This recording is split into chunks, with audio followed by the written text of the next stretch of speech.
Les femmes, fortes, combattantes, dynamiques et même très courageuses, de nos jours, elles existent. C'est le cas de celle sur qui nous fixons notre pensée aujourd'hui, Nicole Ntumba Boachia, professeure de droit à l'université de Kinshasa en RDC, dans la même faculté. Professeur, bienvenue dans cette émission. Une forte implication de la femme dans la société de nos jours, professeur. Que pensez-vous de cette implication? J'en pense une très bonne chose. Pourquoi? Parce qu'il était temps que les femmes puissent se rendre compte que, elles se sont déjà rendues compte que dans la société, il y a deux catégories d'individus, deux catégories d'êtres humains, les hommes et les femmes. Et au nom de certaines constructions sociologiques, sociales plutôt, constructions sociales, il a été dit dans le mental que ce sont les hommes qui régulent la vie en général et la vie des femmes. Et je crois que cette prise de conscience vient du fait que les femmes ont compris que ces hommes-là, cette catégorie, ne peut pas toujours régler leurs problèmes. Surtout que leurs problèmes, c'est elles-mêmes qui les connaissent mieux que ces hommes-là. Mais ce sont les constructions sociales qui ont fait que ça soit les hommes qui s'occupent de ça. Donc je crois qu'à un moment donné, il a fallu qu'on puisse arracher, reprendre cette réalité qui est la nôtre de s'occuper de nos problèmes. Reprendre je dirais, cette responsabilité, sauf que je le dise comme ça. Certains disent qu'il s'agit d'un complexe de supériorité qui anime la femme de nos jours. Non, pas du tout. C'est un complexe de complémentarité, tout simplement, si ça existe. Un complexe de complémentarité. Parce que je ne suis pas pour le fait de dire qu'on est supérieur ou inférieur. Non, on est deux êtres humains à part, on va dire, à part entière, pour ne pas dire le mot égal, sinon vous allez me tomber dessus un problème d'égalité, à part entière. Et puisque nous sommes des individus à part entière, l'un complète l'autre. Et je crois que c'est dans cet esprit de complémentarité qu'on arrive à avancer et qu'on arrive même à dire que ça appartient à des individus qui forment une seule et même société. Il y en a qui ont fait de cette lutte, je dirais, un combat, qui voudraient bien sûr faire face à l'homme, parce qu'il y en a de ces femmes qui considèrent les hommes comme leur adversaire. C'est mon point de vue. Hein. Là, je parle vraiment, c'est mon point de vue d'une manière subjective. Je crois que c'est un mauvais raisonnement parce que nous ne sommes pas dans une compétition, nous ne sommes pas dans une guerre, nous ne sommes pas dans des arènes comme des gladiateurs qui vont se battre contre les animaux sauvages ou quoi. Non, nous sommes plutôt dans une arène où chaque catégorie a ses droits, et que l'un ne domine pas l'autre. Même si une certaine spiritualité peut dire que non, la femme doit se soumettre, bien sûr, mais ça c'est dans d'autres circonstances. Et encore là, je crois que la soumission, on n'a pas besoin de le rappeler constamment, parce que je crois que quand on aime quelqu'un, on est soumis naturellement. Donc on n'a pas besoin de le dire. Alors moi je crois que c'est plutôt un complexe de complémentarité. Hein. Allez chercher ce que ça veut dire. Complexe de complémentarité, c'est ni la supériorité ni l'infériorité. On est ensemble dans la bataille et chacun emmène ce qu'il peut pour avancer. On va suivre un portrait sur vous parce que je rappelle que vous êtes professeur d'université et on va se retrouver juste après. On suit ce portrait.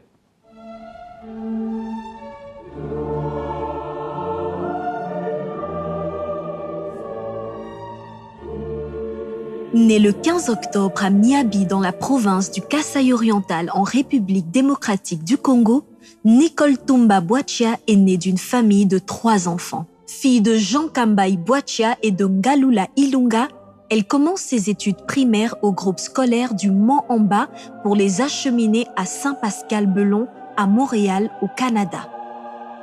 C'est là qu'elle commence ses études secondaires et humanitaires pour les achever au groupe scolaire du Mont-en-Bas, son école de départ, où elle décroche en 1988 son diplôme d'État en latin philo.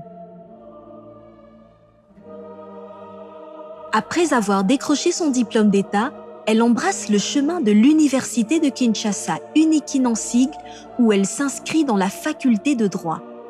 Et là, elle fait le droit international public. C'est en 1993 qu'elle devait en principe sortir de l'université, mais suite aux 2 années de fermeture décrétées par M. Mobutu, ancien président du Zaïre, Nicole se voit obligée de sortir de l'université en 1995. Retenue comme assistante dans la même faculté, Nicole est nommée magistrat en 1996 et travaille comme ancien substitut du procureur de la République près le tribunal de grande instance de Kinshasa-Gombe. Mariée à Henri Désiré Nzouzi, elle est mère de 3 enfants.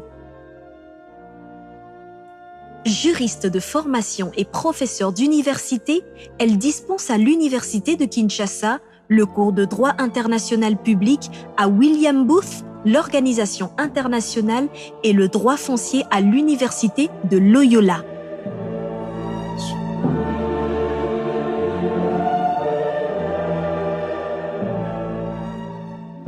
Vous êtes professeur d'université femme. Il y en a, c'est vrai, mais ce sont des cas vraiment rares, surtout dans la faculté où vous vous trouvez, la faculté de droit. Mais pourquoi cette rareté de professeurs femmes? Parce que je crois qu'à un moment donné, les jeunes filles dans la société congolaise, à cause d'un cliché, moi je trouve ça un cliché, elles estiment, non, c'est même pas d'un cliché, je crois que c'est la pesanteur socioculturelle qui fait qu'une fille est appelée à se marier, à avoir des enfants. Et aller trop loin dans les études, ça fait perdre du temps. Bon, et plus vous avancez là-dedans, le garçon ne te regarde pas avec les mêmes yeux, il a un peu peur, il se dit que non, bon voilà, une femme qui a trop étudié, Avec une voilà, tête bien faite, trop intello. trop Voilà. intello, on risque d'avoir des coups de gueule, on risque d'être toujours en train de discuter sur tout. Je crois que la maison, c'est un moment de paix, de calme. Il ne faut pas venir avec ça. Et je crois que c'est ça qui fait que les filles se disent que, bon, après tout, moi, j'ai besoin de me marier, ce qui est une fonction naturelle. J'ai besoin de me marier, donc je ne pense pas que j'irai plus loin. Alors, des femmes comme nous, qui avons pris le courage d'aller Vous n'avez jusqu'au pas eu bout, peur? Vous avez quand je même... n'ai pas eu peur. Je n'ai pas eu peur parce que je savais exactement ce que je voulais.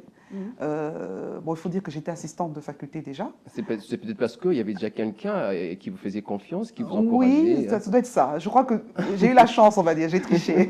J'ai eu la chance de faire ma thèse de doctorat pendant que j'étais avec quelqu'un. Ah, ok. Donc, c'était plus facile de l'amadouer, on va dire. Si ça avait été avant, je ne sais pas si ça aurait été la même histoire. Mais en tout cas, je crois que c'est une question de volonté profonde, de savoir ce qu'on veut dans la vie. Et moi, je crois que chacun a cette dose de volonté intrinsèque pour donner un sens à sa vie, la destinée de sa vie. Bon, moi, je ne peux pas obliger tout le monde à être professeur. De toute façon, c'est une aventure tellement difficile et éprouvante parfois que ce n'est pas toujours évident d'aller jusqu'au bout. Mais pour celles qui sont là, en tout cas, chapeau. Mais lorsque vous avez commencé vos études universitaires, avez-vous cette ambition depuis ou c'est quelque chose qui vous est arrivé en évoluant? Disons que oui, en évoluant, parce que je suis née dans les bouquins, comme j'aime à le dire.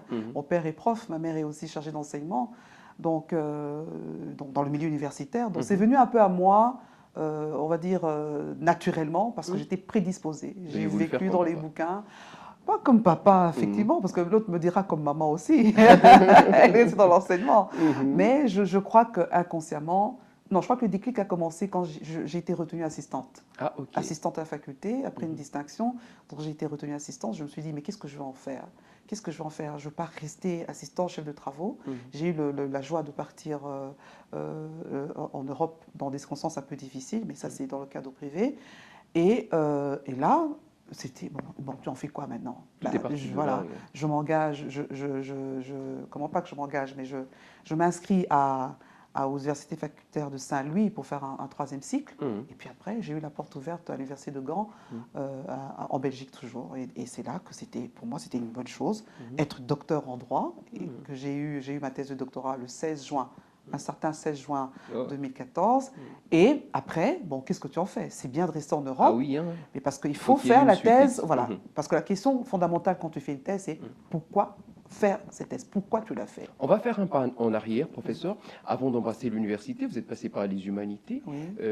Mais c'était quoi le cours qui vous semblait être difficile? Oh là là, mathématiques, chimie, physique, un peu biologie, mais biologie organique en 5e. Tous les cours en rapport avec la section scientifique, voilà. Oui, c'était un peu difficile. C'est pas parce que je ne voulais, c'est pas parce que je ne pouvais pas, mais je n'aimais pas. C'est-à-dire que j'étais impatiente dans le raisonnement.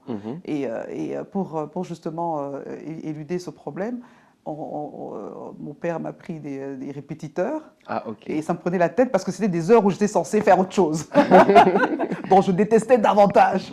Mais c'était la porte obligée, la voie obligée pour avoir terminé ses études secondaires, quoi. Mais j'ai fini par aimer parce que j'ai quand même un peu réussi l'examen d'État. D'après certaines sources, professeur, ce que vous comptiez faire des études en rapport avec les langues, l'anglais, l'espagnol, Dis donc, vous êtes bien l'italien. renseigné, vous. Cela n'a pas marché suite aux établissements qui devaient en principe vous recevoir pour ces études. Mais c'était quoi l'objectif en voulant faire ces études? Disons que j'ai une prédisposition par rapport aux langues. Je suis parfaite bilingue, je parle anglais parfaitement. J'ai quelques notions sur l'espagnol et d'autres langues. Et je me suis dit, bon, pourquoi pas aller là où ça serait un peu mieux pour moi. Donc c'était facile. Je cherchais désespérément un établissement où je pouvais pratiquer la langue, linguistique et tout ce que vous voulez. Et naturellement, l'ISP m'appelait, l'ISP Gombe m'appelait parce qu'il y a de l'anglais là-bas, peut-être un anglais un peu plus scientifique, un peu plus académique. Mais il y a aussi la réalité qui a dit, mais bon, après tu en fais quoi? Tu en fais quoi? Bon, c'est une question qui revient tout le temps, tout le temps, qui en fait quoi? Même si évidemment, certaines personnes qui me connaissaient de mon entourage disaient, mais non, mais vas-y, c'est le secteur qui te correspond le mieux, tu communiques facilement, et l'anglais et les autres langues, tu verras que tu auras des débouchés, même dans les organismes internationaux, même dans les organisations internationales, donc vas-y. Mais comme au départ, on n'avait pas cette ambition de sortir réellement, c'était d'abord étudier ici, donc je m'étais dit que ce serait fermé. Et pourquoi le choix du droit? Parce que le droit, je voulais faire le droit simplement pour voir comment est-ce que, oui, je me souviens très bien, comment est-ce que les lois sont faites, comment est-ce que les lois, comment est-ce que le législateur régule les lois dans une société et comment est-ce qu'elles sont appliquées et pourquoi, surtout, voilà le déclic, pourquoi est-ce qu'il y a des difficultés d'application de ces lois. Une forte curiosité. Voilà, curiosité. Je me suis dit, ok, bon, c'était pas en première année, hein. C'était au fil, en deuxième graduat, troisième graduat. Et ça confortait mon désir là. Donc moi, je me suis appesantie sur la différence, la dichotomie qu'il y a entre la norme édictée et l'application. Et je crois que c'est ça qui m'a motivée, même à faire la magistrature, parce que j'ai été substitut du procureur de la République. Oui, on va en venir. Okay. Alors, avez-vous connu quelques difficultés lors de votre parcours à l'université? Absolument. La plus grosse difficulté qui m'a marquée, c'est la fermeture de 2 années consécutives, consécutives au discours, à la décision présidentielle de M. Mobutu, à l'époque. On a eu 2 années de fermeture gratuite. On a tous erré un peu comme ça dans la nature.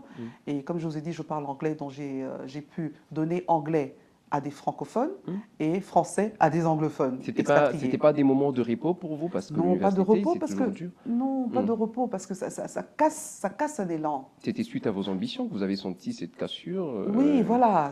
Oui, et puis le temps passe et puis surtout cette pesanteur sociale, l'âge, hein, et à quel moment je me mariais, hein, à quel moment, etc. Ma mère qui me vaccinait les oreilles en me disant oui, mais je porterai le petit enfant quand. Tout ça faisait que voilà, mon lexing à R. Voilà. Alors, n'avez-vous pas connu le genre de difficulté où vous êtes sollicité par un professeur et au cas où vous ne cédez pas à sa proposition, vous ne réussissez pas à son cours? Ça existe? Ça existe, je ne veux pas dire le contraire, ça existe. Mais moi, personnellement, en âme et conscience, je n'ai pas été confrontée à cela. Peut-être parce que j'avais suffisamment de personnalité, je crois. Et surtout que je savais qu'en allant à l'université, même si évidemment il y a toujours ces professeurs ou ces personnes qui veulent toujours tenter, mais je crois que tout dépend de ce que tu veux faire, tout dépend de comment tu te considères et comment est-ce que tu vas te considérer après.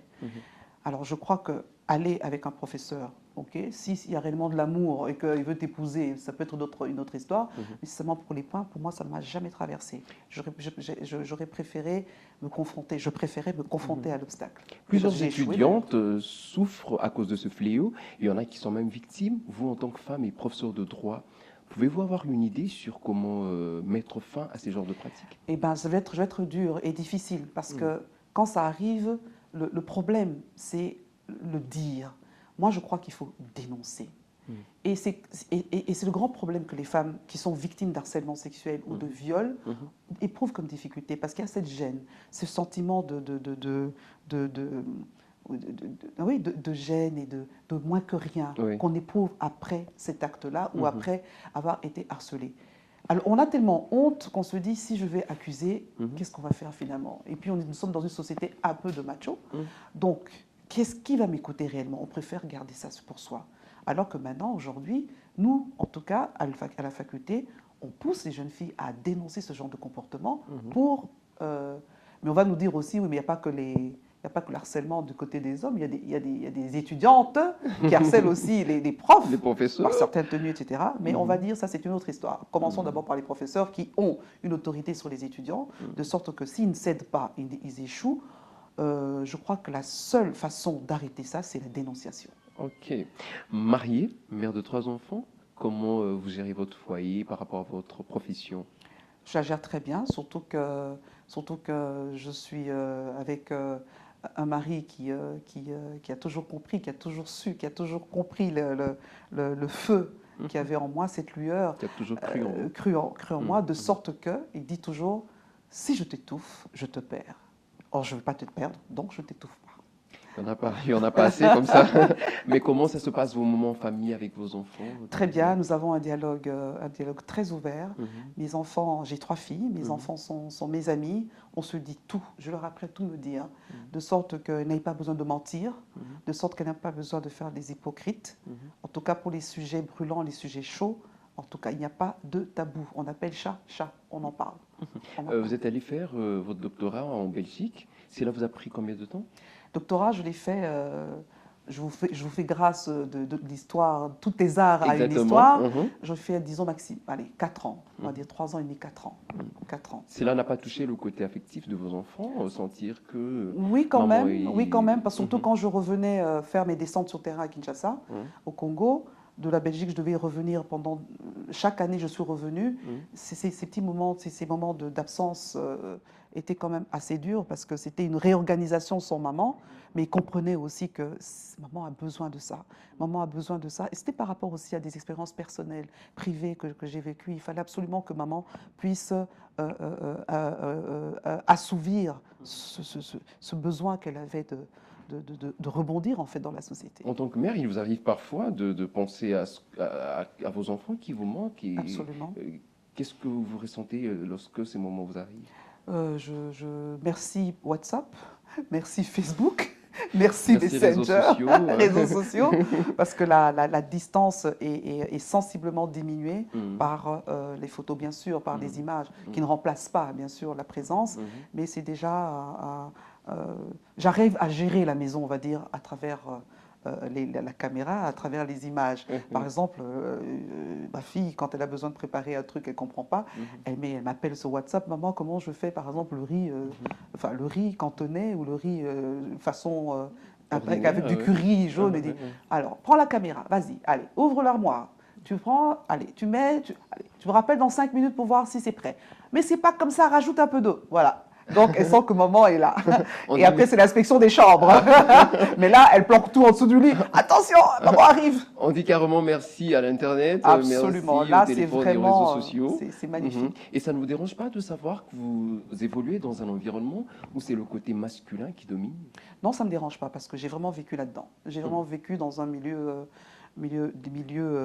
masculin, dans le sens où déjà, à l'école secondaire, primaire et secondaire, j'étais toujours dans des clubs, des activités parascolaires type masculin.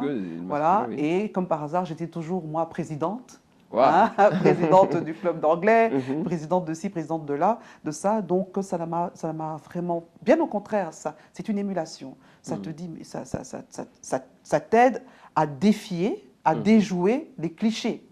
Et à comprendre comment ça se passe. Absolument. Qu'est-ce qui se passe dans la tête des hommes? Qu'est-ce qui se passe dans la tête des hommes? Pourquoi est-ce que cet homme, parce que je suis une femme, ne me considère pas? Attends, je vais un peu raisonner comme eux, en étant moi-même. Tenir devant plus de 500 étudiants, est-ce facile? C'est quoi votre secret? Non, ce n'est pas facile, mais il y a une prédisposition. Je crois que je suis prédisposée à la communication. Je suis prédisposée à avoir un contact facile, qui peut jouer des tours, je vous le concède parfois, mais j'ai cette prédisposition-là. Donc, le sentiment de trac, je l'ai au début, évidemment, comme tout le monde, mais j'arrive facilement à le maîtriser. Et ça, je crois que c'est inné en soi, c'est inné. Et je crois que je tiens sûrement de mes parents, plus de mon père, je crois, ma mère aussi. Donc, je crois que j'ai ça, parce que je vois mon petit frère à ça aussi, ma petite sœur à ça aussi. Donc, il y a cette prédisposition-là. Donc, avoir 500 personnes devant moi, ça ne m'impressionne pas. Ça ne m'impressionne pas. Mais il faut simplement arriver à gérer, quoi. Exactement. Mais juriste de formation, vous l'êtes, mais c'est quoi le travail d'un avocat, d'un magistrat et puis d'un juge? Parce que vous avez été magistrat. Je commence par celui que tout seigneur, tout honneur. J'ai été magistrat. Donc magistrat, on va dire, c'est un fourre-tout. Dans la magistrature, il y a magistrature assise et magistrature debout. Assise, ce sont les juges. Exactement. Et debout, ce sont les ministères publics. Moi, j'étais ministère public. J'étais substitut du procureur de la République. Et on s'occupe de la qualification des infractions. C'est-à-dire, quand il y a un fait réinfractionnel qui se commet, comment est-ce qu'on compare, on vient confronter les faits au code pénal selon des éléments constitutifs qui constituent le fait infractionnel. Si ça entre dans la définition de l'infraction, il y a infraction, il y a violation. Exactement. Voilà. Ça, c'est métier. Et donc, je propose donc la peine à appliquer et le juge regarde si tout a été respecté. Il met en application. Voilà. Et l'avocat, lui, il est défenseur. Il vient défendre. Le ministère public est défenseur de la société, tandis que l'avocat est défenseur de l'individu. Il vient plaider la cause d'atténuation. Il faut comprendre, remonter dans ses origines. Pourquoi est-ce qu'il a eu à mettre à faire ça, à faire ça, à faire ça. Donc, il vient défendre les intérêts privés, individuels du client, quoi. Le juge joue en même temps le même rôle que le magistrat, non? Le juge est magistrat. Le juge est un magistrat, mais lui, il écoute les deux parties. Il écoute, dans un jeu de contradictoire, il écoute la partie civile. Bon, la société a été offensée par un acte répréhensible, et il écoute la partie qui vient défendre cet acte répréhensible-là. Et moi, je joue mon rôle justement le juge joue son rôle d'équilibriste. Vous voyez que le signe même, de la justice, c'est vraiment mettre la balance, écouter les deux côtés, justement, pour permettre à ce que la justice puisse rejaillir. Alors, c'est quoi la différence entre un défenseur judiciaire et puis un avocat? Le défenseur judiciaire est aussi, on va dire, un avocat, mais simplement, c'est au niveau des études. Un défenseur judiciaire a fait, on va dire, le graduat, et bon, il compte faire la licence après, mais quand tu as déjà ton diplôme de graduat, tu exerces le métier de défenseur. Tu es avocat, mais tu n'as pas, on va dire, tu n'as pas terminé ta formation. Tandis que l'avocat, il est full, mais ils exercent le même métier, quoi. Ils défendent des individus. Alors, pensez-vous que la RDC est un pays où le droit est vraiment respecté? À cette question, je vais vous répondre par un constat, ou une question constat. Parce que je n'aime pas toujours répondre à ce genre de questions, parce que certains vont dire oui, mais vous êtes toujours des défaitistes, même si la réalité le dit autrement. Je pose toujours une question, et peut-être qu'elle va vous intéresser. Ça part de ce postulat. Dis-moi l'état de ton État, je te dirai à quel degré se trouve ta démocratie, tes droits de l'homme, ta bonne gouvernance, ta moralisation et le respect des droits. C'est comme ça que je peux répondre à cette question. Quand vous aurez répondu à ça, vous verrez si le droit est respecté en RDC. Je crois que chacun de nous a sa réponse. Alors, professeur, une toute dernière question avant de nous quitter. Que pouvez-vous dire à toutes ces femmes qui ne respectent pas leur mari? Ouf, ça n'a pas de sens.